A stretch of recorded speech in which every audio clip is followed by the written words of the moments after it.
Gudi gulinji, Blantyre lilongwe gulinji, Umzuzu mwanyeto gulinji, Nanga kuboma ngukushirika jani Mwani akotia gudi baji Gudi usaruga gudi labe Nanga osolora lede siya odija Shirugu goshu yena panji Nanga nkani zonyati sasi gudi jani Umboro bagari gulinji Mwera nanga wanugo gulinji Gudi kuboma Steady house gulinji Nanga otuta mwazuga baji Nanga atenzi radio muguri yani Oh gulinji Digudalila inu Oh gulinji Amalawi gulinji inu Gulinji Kumabenya kumabetsera gudi gulinji Blantyre lilongwe gulinji Umzuzu mwanyeto gulinji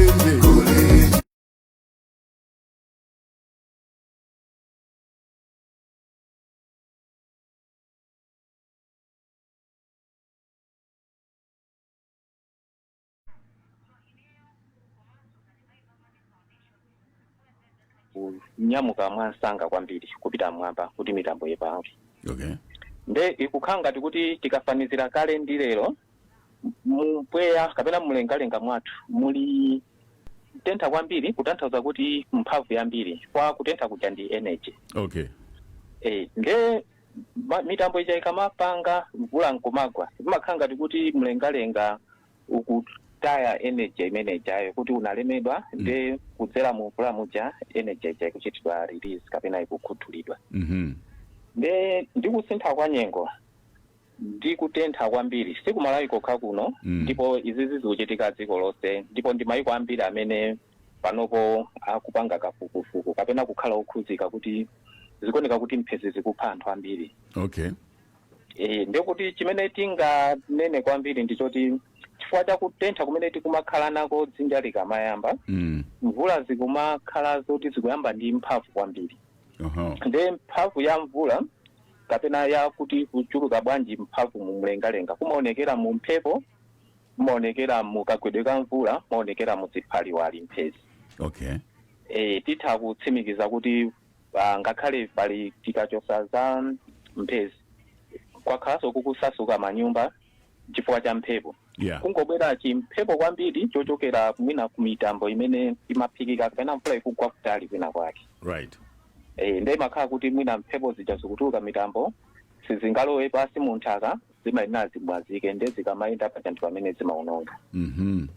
Ndithu koyamba titha kunena choncho kuti kusintha kwa nyengo kukuchitika kwakulu chifukwa choti kuli global warming dziko kukutentha ma temperature akukwera kwambiri. Nde kwathu kuno chovuta ndichoti dzinja lathu limakhalanso mu nthawi yotentha. Correct. Ndithu. Chabwino, ndikuyimikeni ngayi pamene popo chifukwa papa zikuoneka kuti akalaya tili nawo. Mwadzuka bwanji bwana akalaya? Bwana akalaya mwadzuka bwanji? Ine ndadzuka bwino ndipo zikomo kwambiri kuti mwalola kuti program imeneyi ndikhale nawo. Kaya ineyo akamkwatira ku Blantyre mwadzuka bwanji? Ayi ndithu kuno moyo wabwino kwambiri. Tithokoze kuti mu program yathu ilero tili limodzinso kuti tikambirane nkhani imeneyi ya mphenzi imene zikuoneka kuti maripoti amene atuluka ndionena kuti pamene tili pano anthu 8 ndithu atisiya kale mu kanyengo akaka ka mvula kamene ndi kanyengo kochepa kwambiri zimene zikusonyeza kuti it's a serious issue ku dziko kuno. Sindikudziwa kuti ngati apolisi mwachilandira bwanji chimene chivuto lake limeneli kuti anthu 8 atayika. Sindikudziwa ngati muli ndi maripoti enanso oposera pamenepo.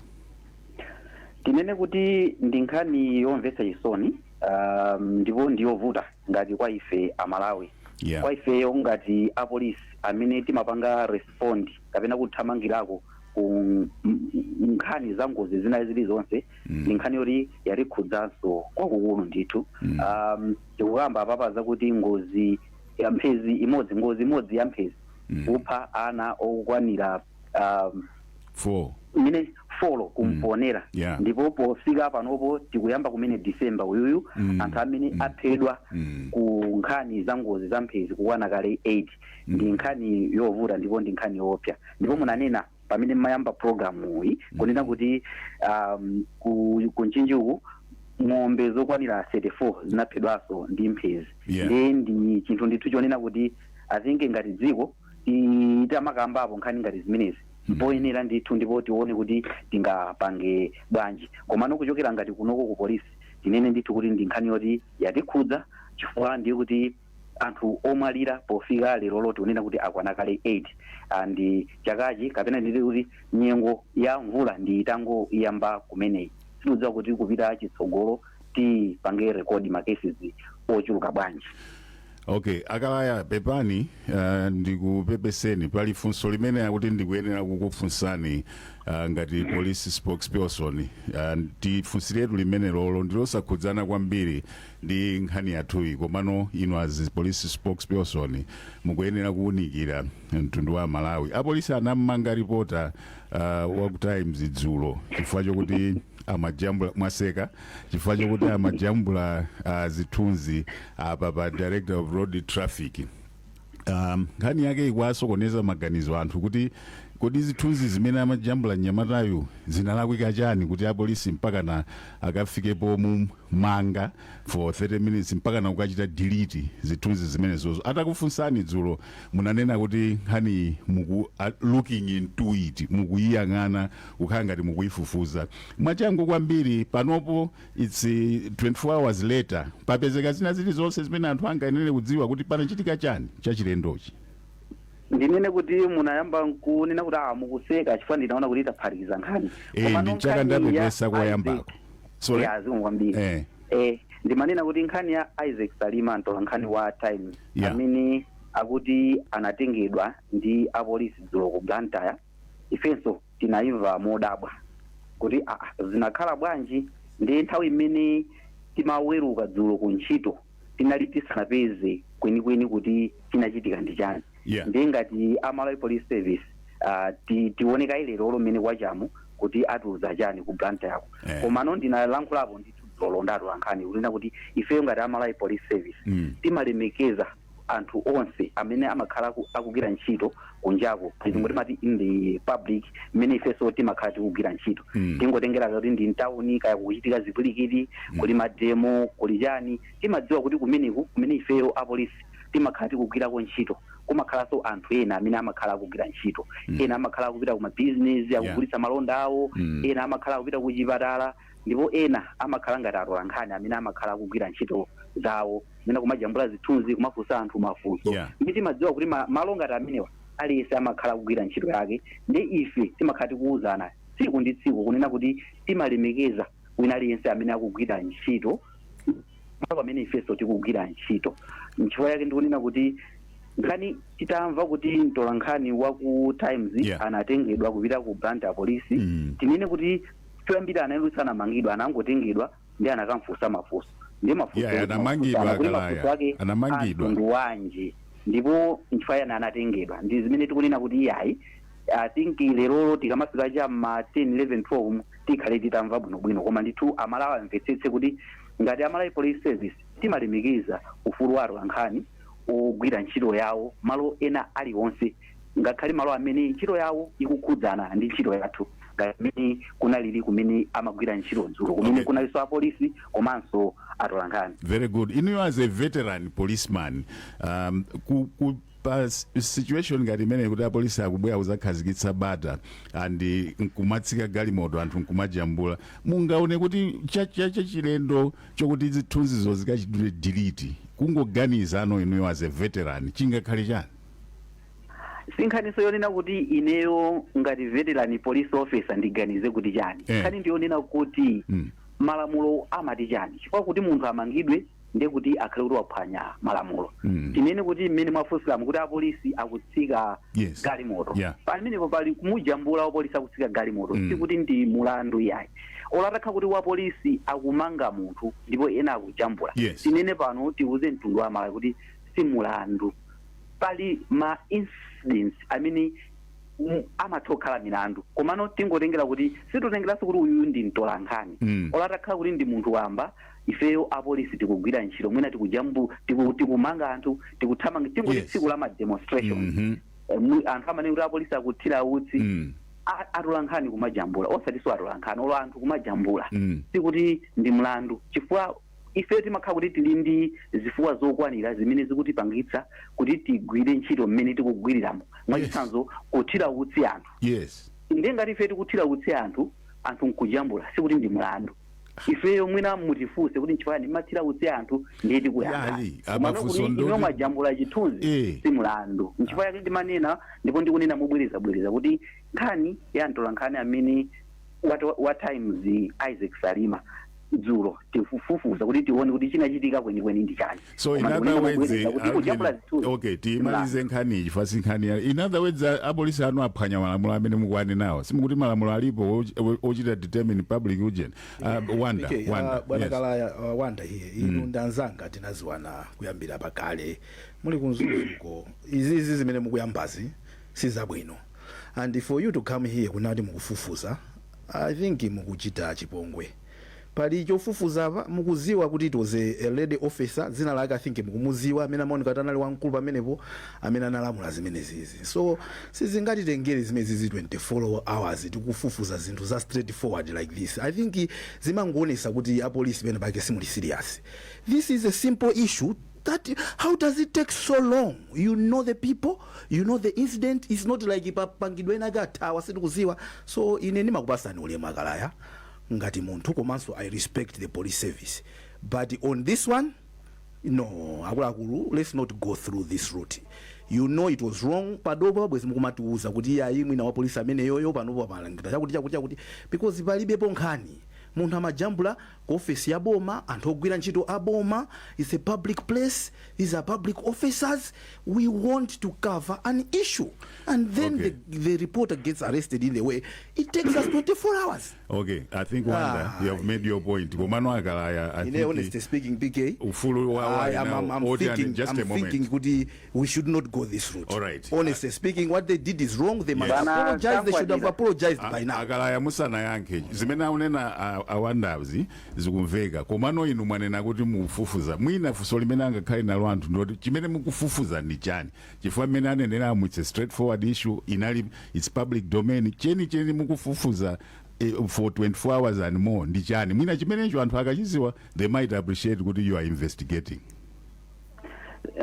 ndi mafuna ndi yankhepo tisanapite ku nkhani ina ya ngozi za ziphalewalizi kwa mwalankhula kwambiri njira yankhaso mwachidule right panopo tili pa wireless akuti mva ndi Amalawi ambiri ife ngati Amalawi police service muzitimvetsetsa tikamati tikupanga zakuti nkhani iyi inuyo mukuitenga ngati yachidule eti nkhani iyi pamene incident imene imachitika inali dzulo kumadzulo kuti anali mmawa yayi and malipoti amenewo kuti amatipeza mochedwerapo and nkhani yachitika you want us to just pronounce judgment ngati mene akulankhulira Awanda kunena kuti nkhani ya straightforward no we are not saying we should pronounce judgment I get worried when the police ikumatenga how long does it take bwana Kalaya with due respect to inuyo are you giving confidence to Malawian people could it can take you all these hours to find out a simple issue like this then if it is color kumaipanga trust police yatu kuti kozopanga solve complicated issues when we can't solve a straightforward issue like this. I'm not saying that making a judgment, but for me I just want to appreciate what is it that you're investigating.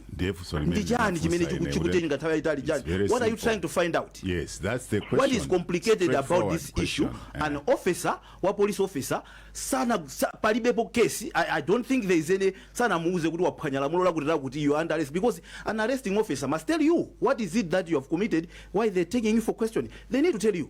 but somebody here is abusing power, is using their office molakwika. You guys mukumusisita, you're massaging them. It is wrong. Agalaya ndimafuna tichokepo pankhani pako mano, a very simple answer, straightforward. Chimene mukufufuza ndi chani? That's a very basic question, and inuyo mwanena kuti it takes time to investigate what in this particular incident. Ndikulankhula ndi anthu oti akwiya, ndipo kukwiya kwanuko ine ndikukumvetsetsa. Nchifukwa chake ndinanena koyambirira kuja kunena kuti azinge ndinafotokoza amalawi amva kunena kuti mtolankhani osatiso mtolankhani yekha wina lense amene akujambula zithunzi malo amene ife tikugwira ntchito simulandu. And incident iyi yachitika dzulo madzulo, and kuchoka dzulo madzulo kufika lero pali usiku apakatipa. And you want me mama wangati uno ndibwere ndi ma answer. Ndunena kuti lingatheke kuti ndibwere ndi ma answer pompopompo. Pali nkhani ziwiri. Pali nkhani yonena kuti mwina mukufufuza chani imene kukhudzana ndi mwina kuchedwetsa kupereka information. Ndiye pali nkhani yokhudzana ndi kuti mwina mtolankhani anatengedwa ndi apolisi imene ili nkhani ina. Nkhani yoti mtolankhani anatengedwa ndi apolisi ndayankha ndime ndayankhayi. Komano nkhani yonena kuti tipange zinthu mwansanga just because tikuona kuti nkhani yatha choncho ndi imene ndifuna ndinene kuti muzitipatsa mpata. Okay. Tikanena kuti ndiyankhe bwinobwino muwerengera ma hours amene tadutsa usiku ngati kuti akalaya sanagone anathamangira ku Blantyre amakafufuza za anthu ankhani. Sizimakhala choncho. Timadikira akuti atilembere malipoti kunoko malipoti afike mwa anthu ena. Malipoti amene kuti adzafike pa desk ya ineyo ngati public relations officer wa Malawi Police Service mutikhulupirira akankwatira kuti zimatenga ndithu kanthawi. Ndipo tikudziwa kuti mwakwiya koma tikamakwiya teni tizikwiya tikupanga be reason bwinobwino ngati Malawi. Finally timeline yanu ndiyotani mukuona mukhala ndi yankho by when? Madzulo, mawa or next week, just to give a timeline. Tifuna yankho tilifuna kuti mwapeza zotani?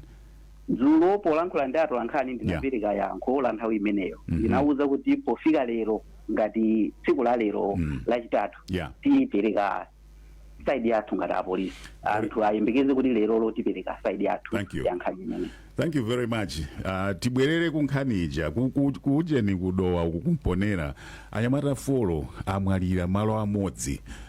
Obviously ndi nkhani yoti inu yongati apolisi munapitako mwachita investigate. Kodi akuti zinakhala bwanji Akalaya? Ndizoona kuti kudowa kumponera pa chisanu pa 29 November ndi pamene kunachitika ngozi imeneyi, ngozi ya mphezi imene yapha ana 4 pakamodzi.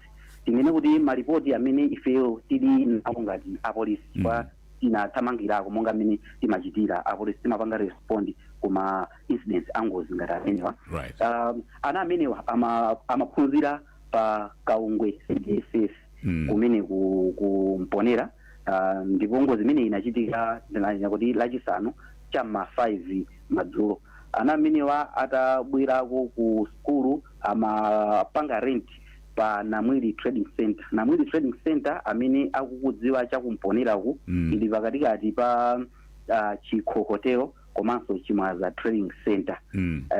Atabwera kunja kumagwa mvula ya mphepo, mvula ya mphezi. Ndipo ana amenewa nyumbamo amakhalamo ana 10 amapanga renti kumapita ku skulu. Ndipo nyumba imene munali ana 10. Ndiye kunali mvula ya mphepo, mvula ya ziphaliwali, mvula ya mphezi.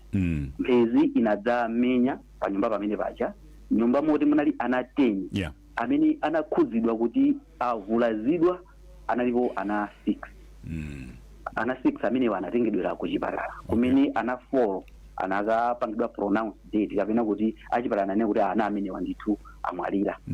Mwana awiri otsalawo pakali panopo akanali mchipatala akulandira chithandizo.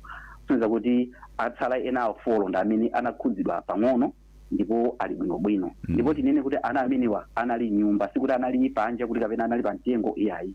Anali nyumba ndithu. Imene chinachitika mphezi imene itawomba oyandikana nawo nyumba atamva ana kukuwa ndi mphezi kuwomba anathamangira ndi amene anatenga anawansanga kupita nawo ku chipatala cha mtengo wa Nthenga. Choncho ndi mmene zinakhalira kumponera kumeneku pa Namwili Trading Center pamene ngati dziko tikunena kuti taluza ana okwana 4 pakamodzi ndipo ana awiri akanali mchipatala kulandira chithandizo. Mwina ndisanachokepo pa nkhani imeneyi ndinene kuti tsiku limene lili ndanena kuti kumagwa mvula dera limene lila kumponera kwa tiye mponera komanso chakumponera trading center.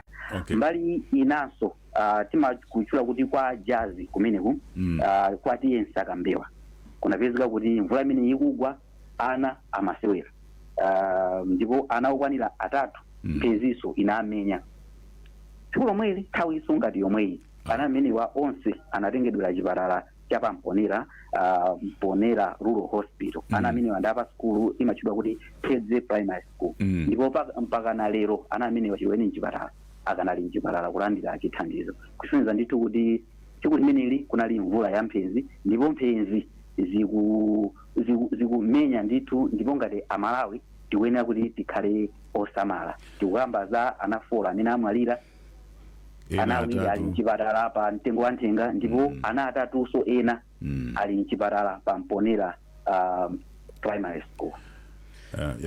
Makamaka pa Mponera Rural Hospital. Ndipo ana amene wakoma ndi apa Tedze Primary School kumene pabwera. So I think comment apa kuchokera kwa abambo ena amene akumvera program amene akupempha kuti bwana Amos Ntonya atafotokozapo because zikuoneka kuti anthu they trying to understand my pattern amphezi masiku ano kunena kuti there was a lightning incident around Muwa in Dedza a few weeks ago. A man and his family were having lunch in their house. Lightning struck and killed only the man without affecting anybody else on the table. Nobody else died or suffered anything. Is this normal? Kuti mpenzi namenya malo amodzi hakuja bambo ndi banja lawo bamboyo idamu wocha mpaka nakumwalira pompo kumena onsewo sibwinobwino mwina mwake ndakufunsa kuti mmene zikukhalira mapetens awawa poyamba tinkaoneka kuti timanekuzidwa kuti musakhale pa malo pa mtetete kuti wantali ndiweyo usakhale pasi pa mtengo panopa even ukakhala nyumba where are you safe onse awatuka mpa wanali nyumba ndiye akuti kodi panopa tingabisale pati akufusa choncho ndifusireni kwa azanyengo Antonya mwina amaphatikiza kukambira even akala ya muja zanawa chani kuti mphezi za masiku ano zikuyenda bwanji akala ya pamene mukuyankha imene Antonya pajamata Antonya tikafusa Antonya Antonya yankha imene komano asanachoke akala yawa panali funso lonena kuti kodi mukati anavulala pakali panopo ali mchipatala akuvutika kuvulala kumene kumakhala kotani amakhala ndi mabala pali funso limene lolo anthu ena sanamuone munthu atachitidwa affect ndi chiphaliwali akalaya. I think anzanga Antonio afotokozapo kwambiri komano munthu kutengera ndi experience yathu ife apolisi munthu amene wavulala ndi mphenzi amakhala kuti kwakukulu wapya ngati wagwidwa shock imakhala kuti ndi magetsi amphamvu kwambiri amene amuotcha munthu uja ndipo kuotchako kumalowa mkati ndithu kwa mphenzi kumakhala kuti kwakukulu ndi shock ya magetsi wa amphamvu amene amapangidwa mmwambamo. Choncho sikuti kumakhala kuti mwina munthu wavulala ngati mmene amavulalira pa ngozi kuti mwina waduka mkono ayi koma kuti amakhala ngati kuti wapya kwambiri. Ndakumvani kwambiri lizikomo kwambiri. Antonya mulowepo sopano nkhani ndi imeneyi pali mafunso ambiri koma tiyambire ndi ili lonena kuti kodi zimene zikuchitikazi zimayenera kukhala choncho kuti mphenzi kumenya nyumba malo amodzi pa tebulo pa anthu 4 mmodzi ndi kumwalira nayo mphenzi imeneyi atatuwa ndi kuchita survive. Awawa anyamata 4 akudowa kumponerawa tamva lero kuti apana munali anthu 6 inamenya anthu onsewa anabisala malo amodzi andi munali anthu 10 6 ayo were affected 4 anamwalira 2 adakali mchipatala. Selection imene iyi makhala bwanji ndiye funso lake lomakhala kuti ndiza nomo zimenezi kutsogolo kwake ndi mmene akuti kodi ndeti zibisala pati chifukwa kale zinkamveka kuti mukhale nyumba musakhale panja musakhale pansi pa mtengo nyumbamo ndi mmene zikukalowa mphenzi izizi. Antonya Ayi chabwino. Mina tiyambedi ndi nkhani ya kodi mphezi ikachitika kapena mvula ya mphezi kamagwa mutha kwena akhale pati. Ngati pali nyumba pafupi chanzeru ndi kulowa nyumba. Chifukwa nyumba ulotetezeka kwambiri kusiyana ndi banja.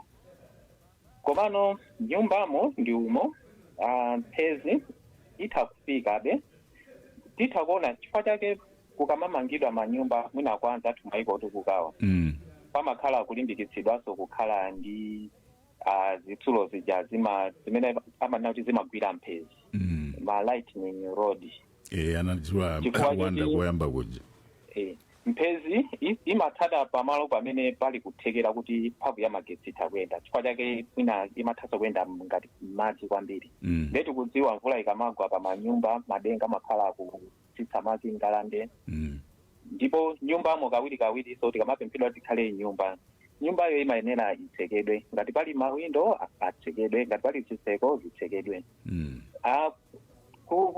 kuonjezerapo pa anyamata akudowawa tikudziwa zaka 4-5 zapitazo zinachitikanso ku Nchewu muchalichi anthu angapo anaphedwa ndithu ndi mphezi koma kuona makesi yake mwina nkhani itha kukhala yoti inde manyumba awo tikumanga tikwena kubisala mnyumba koma nyumbayo ndiyotetezekeratu kuti basi mphezi pasonga zoti nyumba silo pamakhalabe zinazoletsa ngati zimenezo mwina zinazolepheresa kuti nyumba ikhale completely safe nde chifukwa chake mwina pamakhalanso nkhani yoti uli nyumba koma tiyesese mawindo titseke masiku ano paliso kutsimikiza ndi kuzindikira kuti chifukwa choti mphezi imayenda m'madzi kapena mu zinthu za magetsi timatheka kuzitsekera mu nyumba koma mwina kutiyesese kwa munthu mwina akugwiritsa ntchito madzi m'nyumba timadziwa masystem amadzi mwina ngati akuyenderera akukatuluka panja akukumana ndi madziso apanja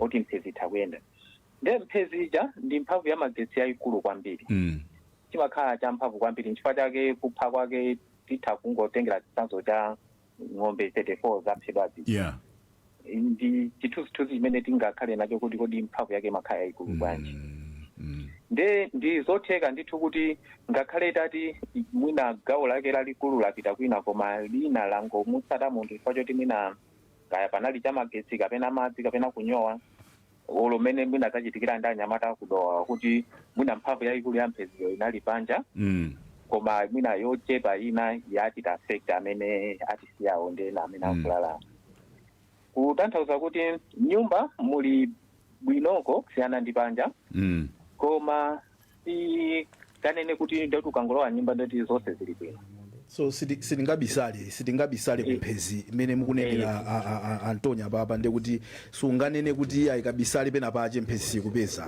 uli bwino ndi chimodzimodzi za tingopereka chitsanzo cho mwina tingagwizane komabe kungoyesera kunikira izi timalimbikitsidwa kuyendesa galimoto kumangalamba zitanthauza kuti wamangalamba ndekuti basi ndekuti wapulumuka koma umaonjezera mwayi okhala otetezedwa so kunena mwachindunji chifukwa mmene zinkakambidwira zimanenedwa kuti tikhale nyumba in fact malangizo ake akumatuluka choncho kuti nthawi ino ya mvula chifukwa cha mphenzi ndi zina zoterozo onesesani kuti ikayamba mvula ija mubisale nyumba so pamene paja sipamanenedwa kuti koma nyumba monso ikhoza kukupezani so I think ndizofunika kuti pakhale clear kuti kukhala nyumba kuja si 100% zimapangidwa ngati kuti it's 100% koma tatsutsika apa anthu akufa nyumba mmene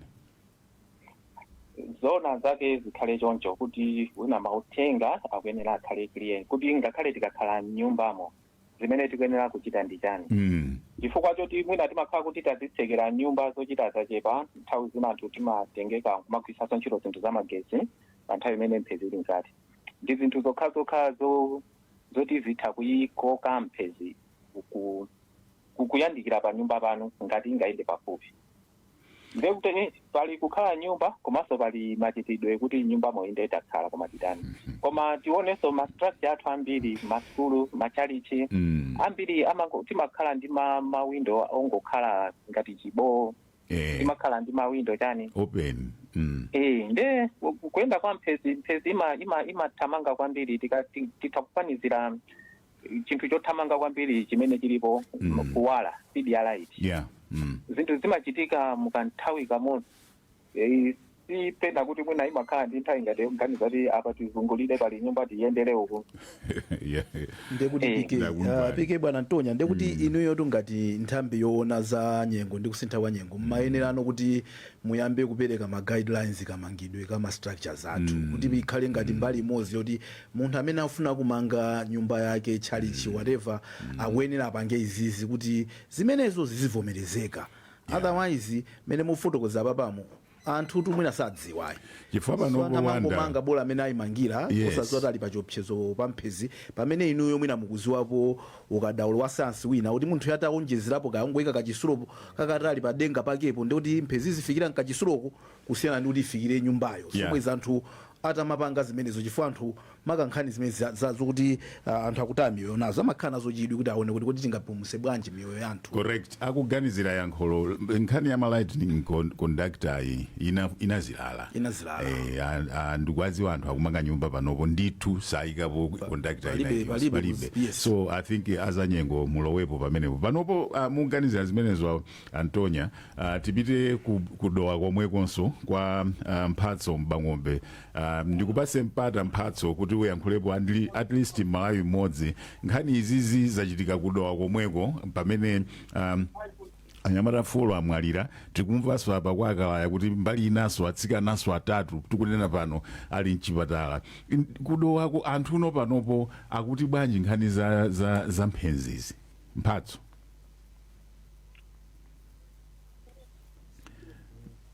Mbang'ombe achuka palaini. Jason Malowa kuzomba mwatsuka bwanji Patrick Blantyre moyo wabwino akuti bwanji nkhani za mphenzi sizinachitike kuti mwezi umodzi mpaka na anthu 8 kumwalira ena mwina 10 ali mchipatala nkhani zake za mphenzi zaopsa bwanji ndipo anthu ali wokonzeka bwanji kutengapo ma precautions.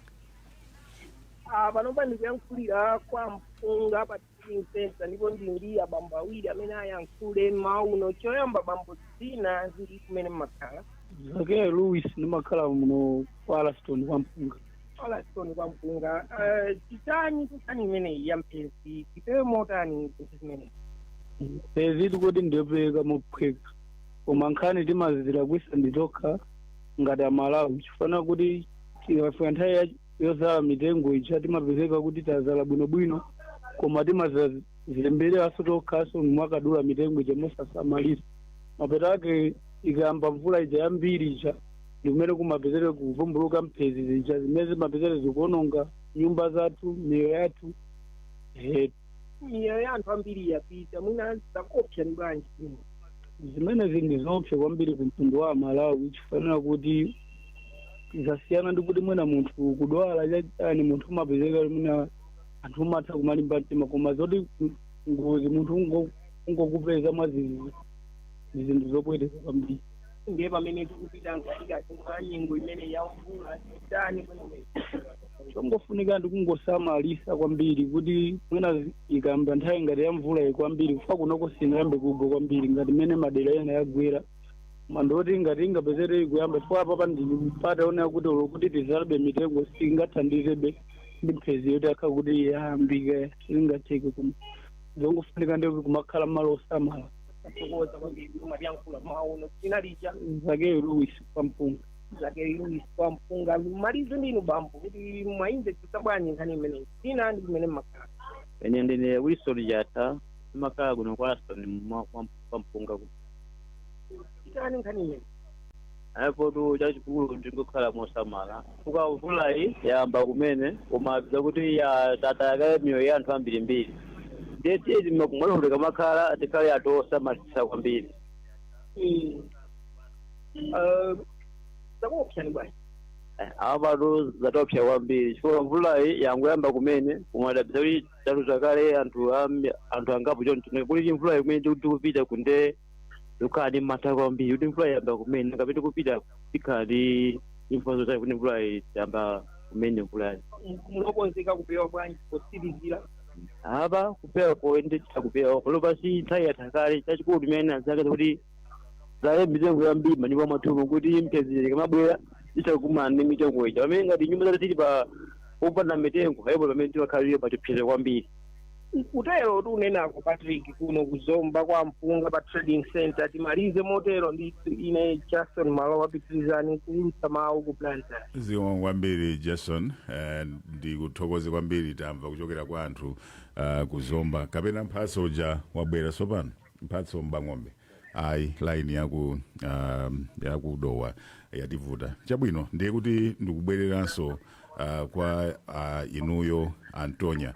Tiyambe ndi zimene amayankhula anthu onse awiri agwirizana kuti akuti anthu timange tidzale mitengo yambiri tionesese kuti mitengo tisamadule. Kodi zimene ndizoona zikugwirizana kuti ukhala ndi mitengo yambiri tiyerekeze kuzungulira pa nyumba ndiye kuti ndi mbali imodzi yachitetezo kuti mphezi zipita ku mitengo? Zono zake ndizoti mitengo tikutsimikiza kuti itakuteteza nyumba kwambiri kumphepo. Koma not mphezi. Komabe titakunena kuti anthu makamaka akakhala panja kuti mphezi kuchitika ali panja kuti mwina alibe mayolo wa nyumba. Amalimbikitsidwa kuti asakhale pa mtengo pasi pa mtengo. Yeah. Chifukwa choti mtengo wonso umakhala chinthu chimodzi chimene chimakopa mphezi.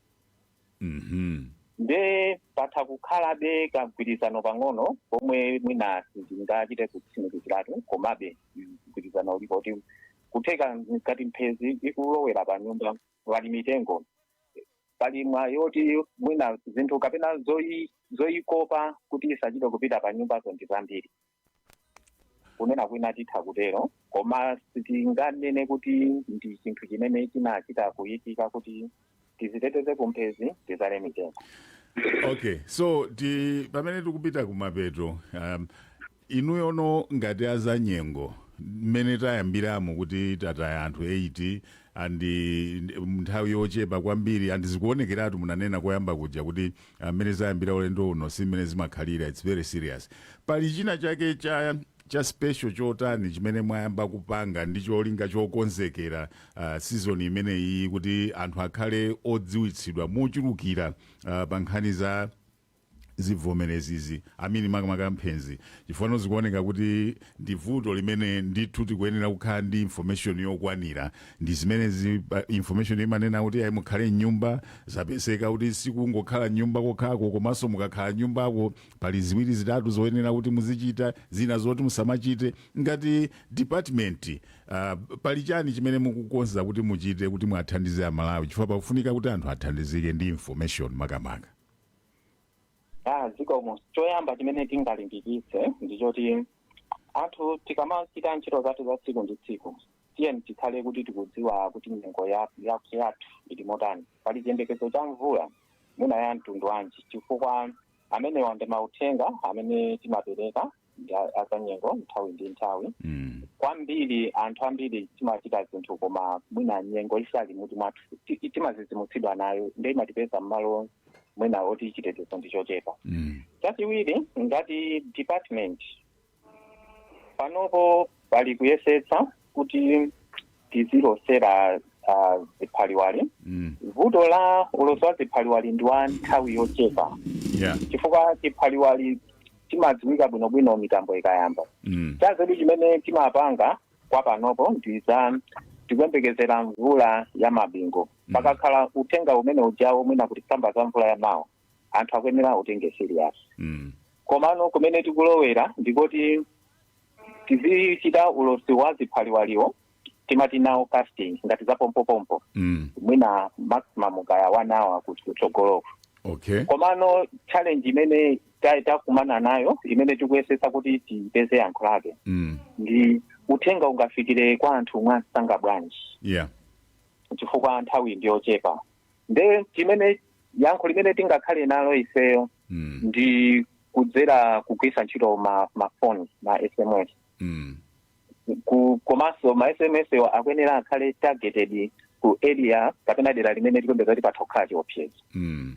nde chifukwa choti pali makhani zimene zokhuza technology ndi zimene tikuyesesa kuchita panopo ndi anzathu amene amapereka maservice amafoni kuti tione kuti limodzi tingafikire kayankho motani kutanthauza kuti njira ilipo ikupezeka komano challenge imene ilipo ndiya tifulumizise uthenga motani.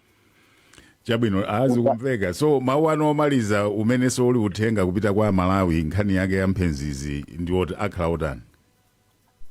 Mawu omaliza akhala omwe aja tikaona kuti tikukumana ndi mphenzi tiyeni tiyesese kukakhala pa malo otetezeka ndipo malo otetezeka kwambiri ngakhale panopo tikufikabe m'manyumba ndi nyumbamo pachenjerezo tikuyenera kupita m'manyumba. Okay. Komano kupita patsogolo tikuyeneranso kuona kuti poti tazindikira kuti nyumbayo sili 100% safe. Yeah. Pali zinthu zina zimene tingapange makamaka pa mamangidwe athu.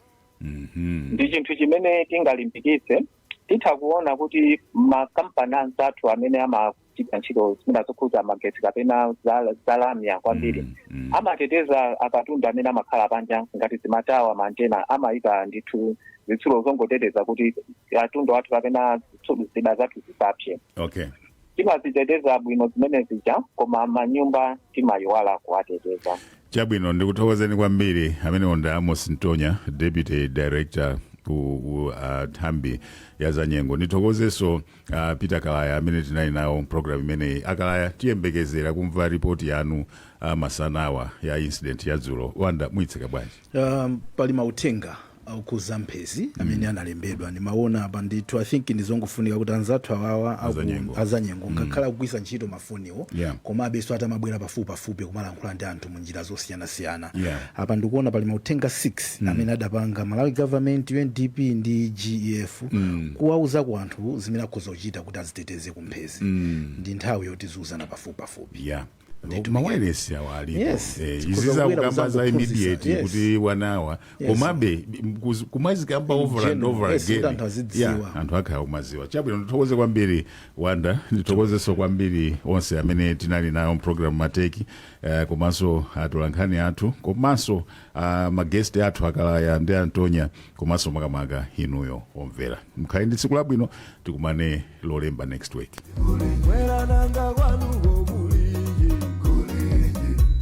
Boma usteri house gulingi nanga otuta mwazuga baji gulingi nanga atanzile dio muguriyani gulingi digudalira inu gulingi Malawi gulingi kumavetsera kuti gulingi lakaya lilongwe gulingi umzuzu mwanyeto gulingi nanga kuboma kukushirika jani mwani akoti ya kuti baji kuti usauga